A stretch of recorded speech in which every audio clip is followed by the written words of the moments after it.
Hello children, welcome back to calculus. Now we will study some theorems. Theorem 1.3. Let p be a prime number.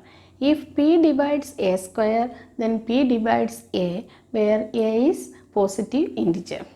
Okay. Let p be a prime number. If p divides a square, then p divides a, where a is a positive integer. Then proof. First we can write the prime factorization of a. This prime factorization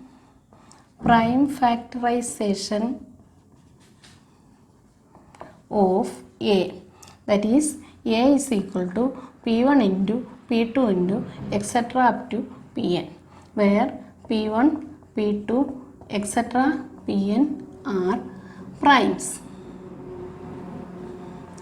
And if p divides a square, so we can square this, that is a square is equal to p1 into p2 into etc. up to pn, the whole square, that equal to p1 square into p2 square into p3 square etc. up to pn square.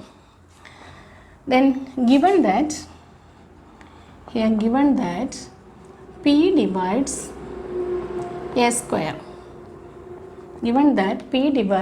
square, so which implies p is one of the prime factors of a square. We can write in bracket fundamental theorem of arithmetic.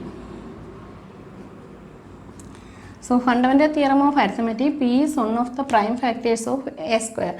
But fundamental theorem of arithmetic says the uniqueness, that is, which implies p is the only factor. P is the only prime factors of a square, that is uniqueness of fundamental theorem.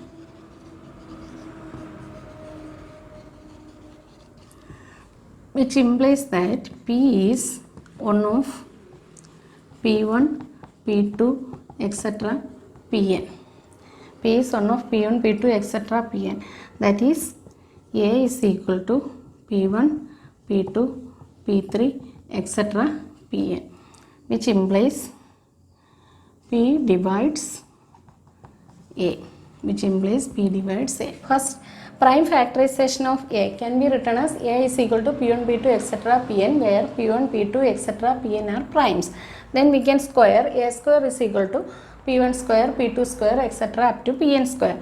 Then given that p divides a square, which implies p is one of the prime factors of a square, that is fundamental theorem of arithmetic, p is one of the prime factors of a square.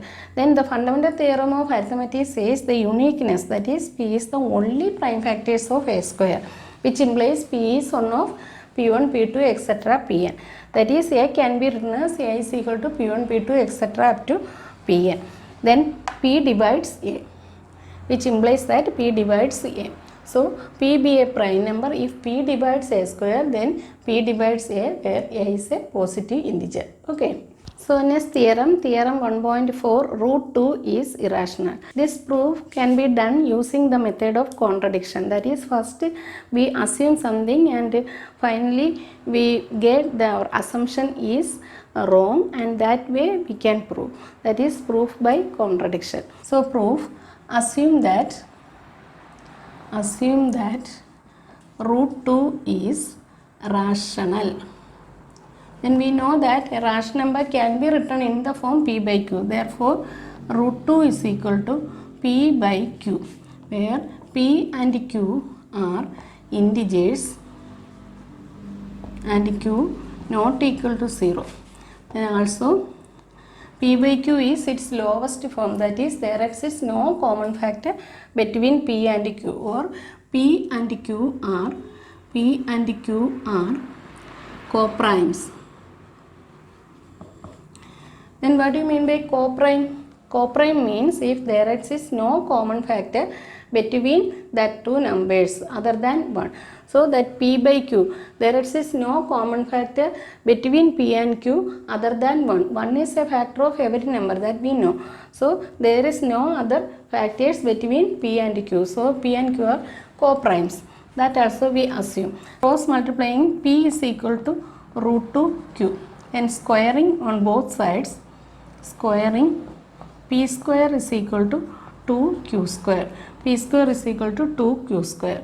This equation number 1, which implies P square is divisible by 2. Then P is divisible by 2. P square is equal to 2Q. P square is equal to 2Q square, which implies P square is divisible by 2. Then P is also divisible by 2. Then let P is equal to 2C. That is for some integer C. For some integer C. Then substituting P is equal to 2C in equation 1. That is substituting in 1 P is equal to 2C. So P square is equal to 2C, the whole square is equal to 2Q square. Then 4C square is equal to 2Q square. Cancelling 2 on both sides, 2C square is equal to Q square. That is Q square is equal to 2C square. That is, which implies Q square is divisible by 2. Which implies Q is also divisible by 2. So here P square is divisible by 2, P is divisible by 2. Here Q square is divisible by 2, Q is divisible by 2. That is P is divisible by 2 and Q is divisible by 2. So there exists a common factor 2 between P and Q. That contradicts our assumption that P and Q are coprimes. That is P is divisible by 2 and Q is divisible by 2. So this contradicts our assumption. This contradicts our assumption that P and Q are coprimes. Therefore, our assumption is wrong. That is, root 2 is irrational. Okay, so first we assume root 2 is rational, then our assumption is wrong, then we get root 2 is irrational. Okay, next some examples we can prove root 3. First, root 3 is irrational.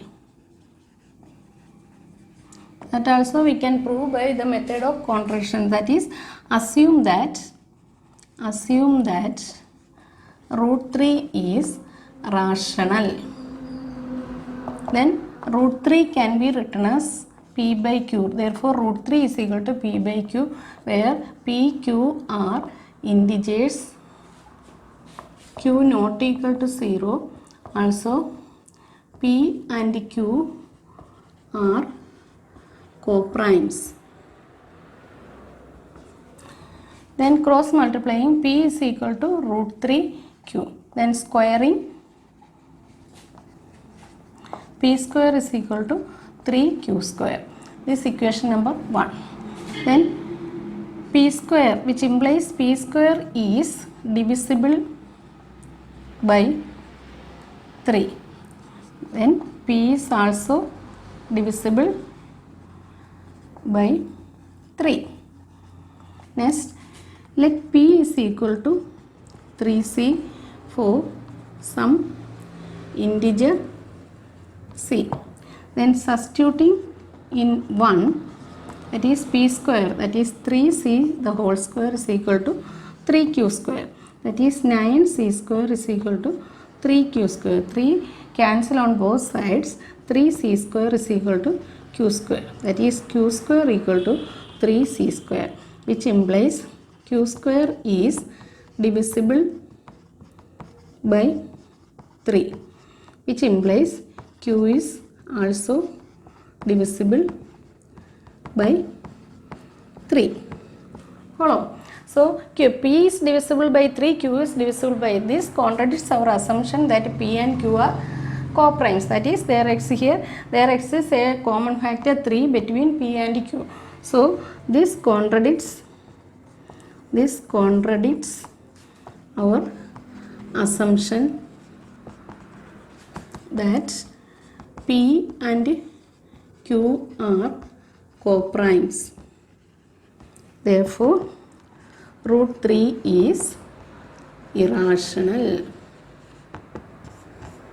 Follow. The next one here, 5 minus root 3. 5 minus root 3 is irrational. That we want to prove. 5 minus root 3 is irrational. So first assume that 5 minus root 3 is rational. Then therefore 5 minus root 3 is equal to P by Q, where P and Q are integers and Q not equal to 0.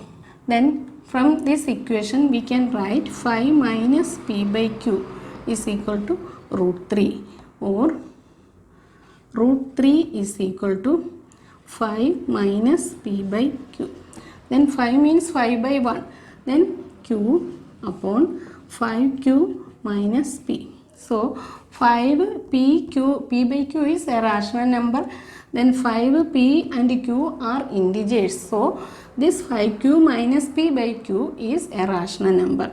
Since 5P, Q are integers, 5Q minus P by Q is rational,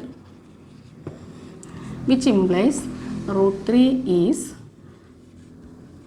rational. But we know that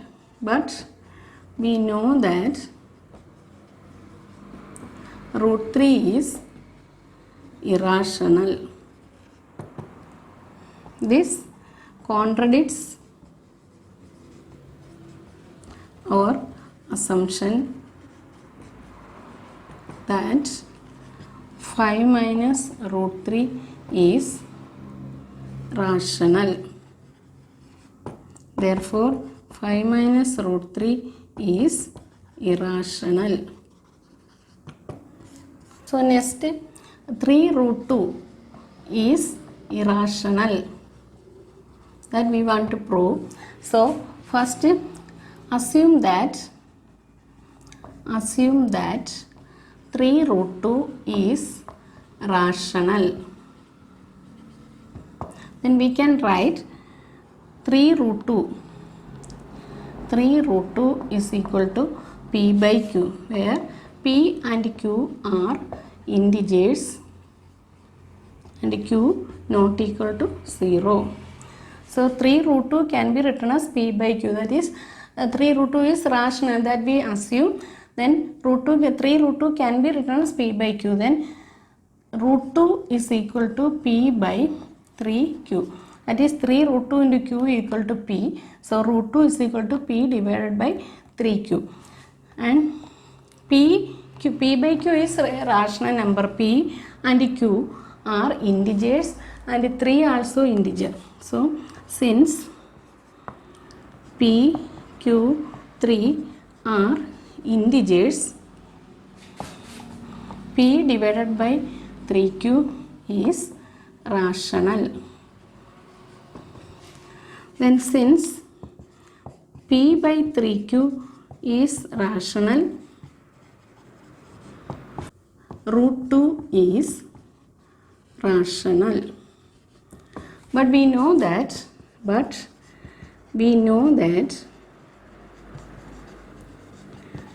2 is irrational.